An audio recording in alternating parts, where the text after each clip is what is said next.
Have you ever given a toast? Most of us, at some time in our lives, will be asked to propose a toast. So today I'm going to talk a little bit about how we might do that and give you some tips to make it just a little bit easier for you. In fact, I call it the ABC of toasting. Why do we have toasts? Perhaps you've asked yourself that question. Generally it's to thank someone or some people and to acknowledge perhaps someone, what they've done and how well they've done. Toasts can be formal or informal. In a formal situation, the whole audience would stand during the entire toast. However, I'm pleased to say mostly we have informal toasts. And in that situation, the audience would stand as the final toast was being delivered. And they would drink. Now it's also interesting to note that that drink does not have to be alcoholic. It can be anything you like. It could be water or whatever takes your fancy. I'll start with a few tips in terms of toasting. Firstly, you could be in a situation where the toast is pre-prepared, or it may even be impromptu. I would recommend, if you are going to do an impromptu toast, if someone drops it onto you, try and grab 5 minutes and use those very valuable 5 minutes to try and piece together a formal toast along the lines of what I'm going to explain to you now. Another important tip is to know your audience. There's no point in giving a very technical speech to a group of non-technical people. Also, basketballers probably don't want to hear about football, so try and keep it along the lines of the audience. And also, keep it interesting, but to the point. Another thing to do is to avoid cliches. Someone stands up and toasts it, unaccustomed as I am to public speaking, it's, or without further ado. All these cliches have been done and they've been overdone, so try and give them away. Now let's have a look at actually writing a speech. I call it the ABC of speech writing. A describes the opening, the attention getting.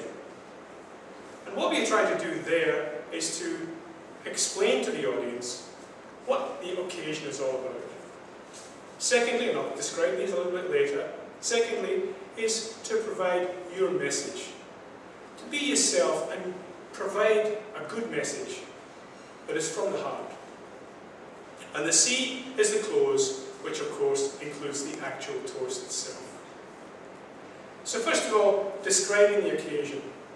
You may, for example, say, ladies and gentlemen, we're here tonight to celebrate Jean and Keith's 50th wedding anniversary.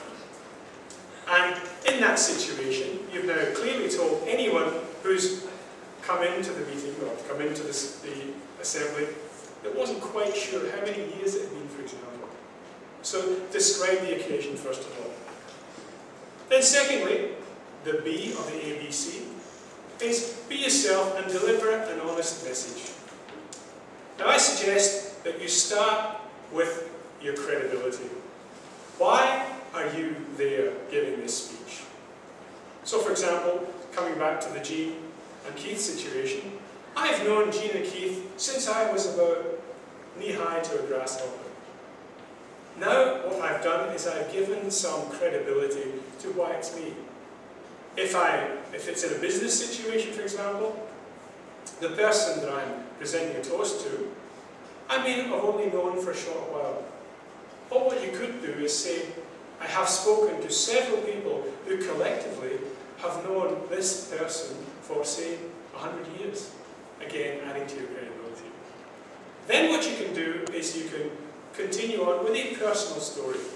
Now these are things, if they're given from the heart, which can be quite enjoyable to not only the people being toasted, but also the audience as well.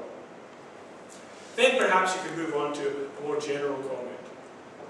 It's also quite good to use philosophical type arrangements of type comments. It could be, for example, that this family that's here gathered here is being held together, and the catalyst to the enjoyment of this family has been Keith and Jean over the years. So that's an important point. Then you would close with the toast itself.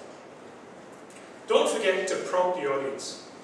So you would say something like, ladies and gentlemen, I'd like you to be upstanding, to toast Jean and Keith for a wonderful 50 years, and here's to Jean and Keith. And then you would drink, and that would be the end of the toast. For maximum effect, there's a few things I should tell you about. The first thing is prepare well. And if you have just that 5 minutes I told you about earlier, in an impromptu situation, you've still got a few minutes to do that. The second point is select the best time to deliver your speech.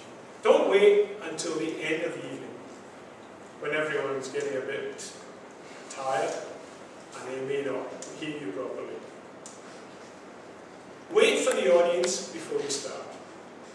If necessary, allow someone else to settle the audience and ask them to be quiet and wait. And when you're ready, start with a strong, clear voice.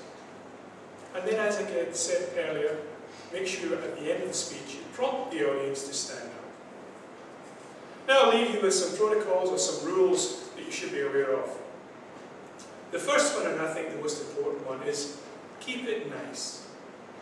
There is another thing which is called a roast, which is quite different from a toast. But just keep it nice and be sure that you will not say anything that may offend either the person you're toasting or the audience. Another rule is that only the guests who are toasting whoever the person or the persons are stand up. The people who are being toasted stay seated. Two other things: you don't say thank you at the end of a toast, and there's no applause. If you use these three rules, the ABC, describe the occasion, deliver your message, then close with the toast, I'm sure that in future you will enjoy successful toast.